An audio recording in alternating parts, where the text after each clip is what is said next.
వారెవ్వయ్య బట్టి విక్రమార్క సార్ మాటలైతే ఇక చాలా దుమ్ము దుమారం లేపుతున్నాయి ఊళ్ళో.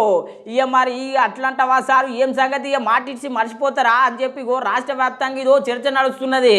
ఇక మరి ఏం మాట్లాడిండు ఏం మాట తప్పిండో ఒకసారి మీరే చూడుండ్రి.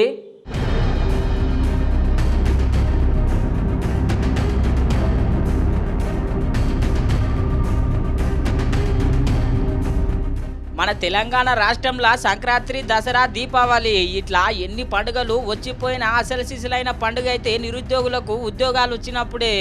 అవును మరి తెలంగాణ రాష్ట్రం కోసం కొట్లాడిందే నీళ్లు నిధులు నియామకాల కోసం. ఇక అసోంటిది కాంగ్రెస్ పార్టీ ఎన్నో హామీలు ఇచ్చి అధికారంలోకి వచ్చింది. ఇప్పుడు రాష్ట్ర వ్యాప్తంగా ఒక హామీ మీద చర్చ నడుస్తున్నదుల్లో ఇక బట్టి విక్రమార్క సారు అసెంబ్లీలో ఏం చెప్పిండో ఒకసారి వినుండ్రి. నిరుద్యోగ భృతి ఎప్పుడు ఇస్తారని అడుగుతూ అన్నాడు మిత్రుడు. మేము నిరుద్యోగ భృతి 6 గ్యారంటీల్లో కానీ మేము దీంట్లో కానీ మేము చెప్పలేము, మేము ఉద్యోగాలు ఇస్తామని చెప్పాం. సరే ఇది మీరు మళ్ళీ ఒకసారి కావాలంటే వెరిఫై చేసుకొని మాట్లాడండి. ఇన్నరు కదా ఇక మొత్తం మీద నిరుద్యోగ భృతి మేము ఇచ్చినటువంటి హామీలనే లేదు అని చిన్న ముఖ్యమంత్రి సార్ అంటే, ఇక పెద్ద ముఖ్యమంత్రి సారు ఎన్నికల సమయంలో ఏం హామీ ఇచ్చిండో ఒకసారి వినుండ్రి. ఉద్యోగాల కోసం ప్రయత్నం చేసి ఉద్యోగ ఉపాధి దొరకక నిరాశ చెందుతున్న నిరుద్యోగ యువకులకు ప్రతి నెల 4,000 రూపాయల 4,000 రూపాయల నిరుద్యోగ భృతిని ఇచ్చి నిరుద్యోగ యువకులను కాంగ్రెస్ పార్టీ ఆదుకుంటుంది. ఇన్నరు కదా ఇక నెలకు 4,000 నిరుద్యోగ వృత్తి ఇస్తామని చెప్పి హామీ ఇచ్చిండు రేవంత్ రెడ్డి సారు. ఇక రేవంత్ రెడ్డి సారే కాదుల్లో ప్రియాంక గాంధీ మేడం కూడా హామీ ఇచ్చింది.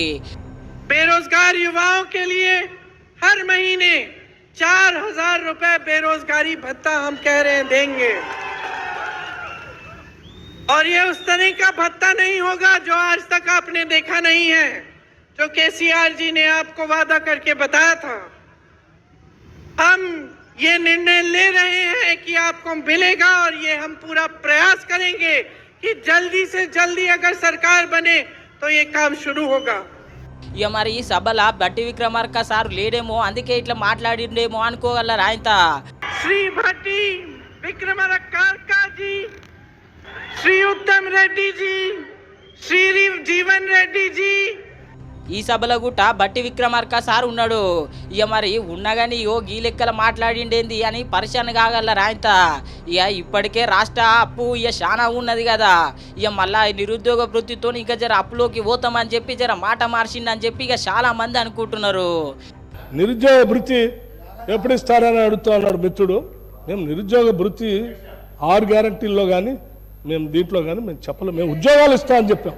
సరే ఇది మీరు మళ్ళీ ఒకసారి కావాలంటే వెరిఫై చేసుకొని మాట్లాడండి. ఇక మరి నిరుద్యోగులకి కావాల్సింది నిరుద్యోగ వృత్తి కాదు సారు, ఉద్యోగాల భర్తీ. ఇక జర పెద్ద మనసుతోని ఆలోచించి జర ఉద్యోగాలు నింపుండ్రి సారు. ఇక మళ్ళొక తాప మీరే అధికారంలోకి వస్తారు.